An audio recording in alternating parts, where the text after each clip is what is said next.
The mandibular first molar or 6-year molar is the tooth located distally, away from the midline of the face, from both the mandibular second premolars of the mouth but mesial, toward the midline of the face, from both mandibular second molars.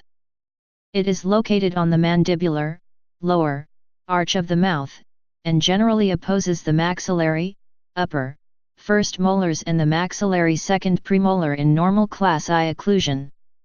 The function of this molar is similar to that of all molars in regard to grinding being the principal action during mastication, commonly known as chewing.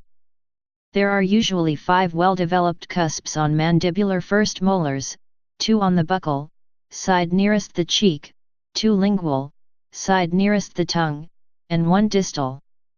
The shape of the developmental and supplementary grooves, on the occlusal surface, are described as being M-shaped. There are great differences between the deciduous, baby, mandibular molars and those of the permanent mandibular molars, even though their function are similar. The permanent mandibular molars are not considered to have any teeth that precede it. Despite being named molars, the deciduous molars are followed by permanent premolars. In the universal system of notation, the deciduous mandibular first molars are designated by a letter written in uppercase. The right deciduous mandibular first molar is known as S, and the left one is known as L. The international notation has a different system of notation. Thus, the right deciduous mandibular first molar is known as 84, and the left one is known as 74. In the universal system of notation, the permanent mandibular first molars are designated by a number. The right permanent mandibular first molar is known as 30, and the left one is known as 19. The Palmer notation uses a number in conjunction with a symbol designating in which quadrant the tooth is found. For this tooth, the left and right first molars would have the same number, 6, but the right one would have the symbol over it, while the left one would have. The international notation has a different numbering system than the previous two, and the right permanent mandibular first molar is known as 46, and the left one is known as 36. Mandibular permanent first molars usually have 4 pulp horns. The first molar is usually the first permanent tooth to erupt and has adult undertones. Anatomy: the mandibular first molar has 5 cusps, the mesio-buccal, MB, toward midline and cheek, mesio-lingual, ML, toward midline and tongue, distolingual, DL, away from midline and towards tongue, distobuccal, DB, away from midline and toward cheek, and distal, D, away from midline, listed in order of decreasing size.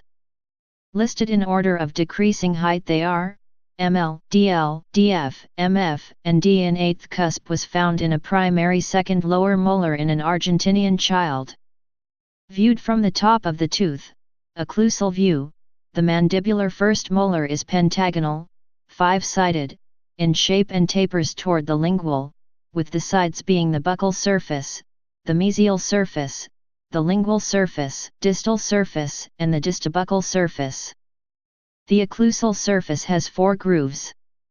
The central groove is not straight but runs down the center of the tooth mesially to distally and contains 4 pits, mesial, central, and distal. The distobuccal groove runs from the distal pit in the central groove distobuccally separating the distal and distobuccal cusps.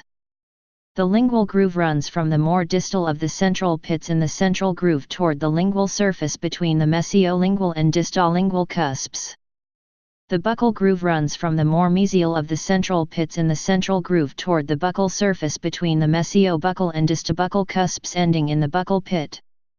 The portion of the central groove between the central pits is termed the Lewis offset and is mandatory to account for the locations of the buccal and lingual grooves, buccal groove being more mesial than the lingual groove while they are parallel. From the buccal view, 2 roots are present. The distal root is generally straighter, although both often have a slight distal curvature. The heights of contour on the mesial and distal contact the adjacent teeth and are located at the junction of the occlusal and middle thirds of the crown. The mesial view shows a slight tipping of the crown to the lingual. Both roots have flutings, but they are more prominent on the mesial root. The mesial root is broader buccolingually and its apex is more blunted. The height of contour on the buccal is in the gingival third and the occlusal 2/3 of the surface is flat. The lingual height of contour is in the middle third of the tooth and the lingual surface is evenly convex. The sharpness of the mesiolingual cusp can also be noted from this view. Pathology.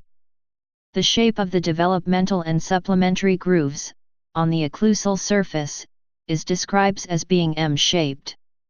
The mandibular first molars are the most common carious teeth and the most common teeth to undergo endodontic treatment or extraction.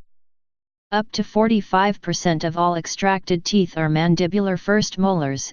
It is erupted at 6-7 years. Please subscribe and thanks for watching.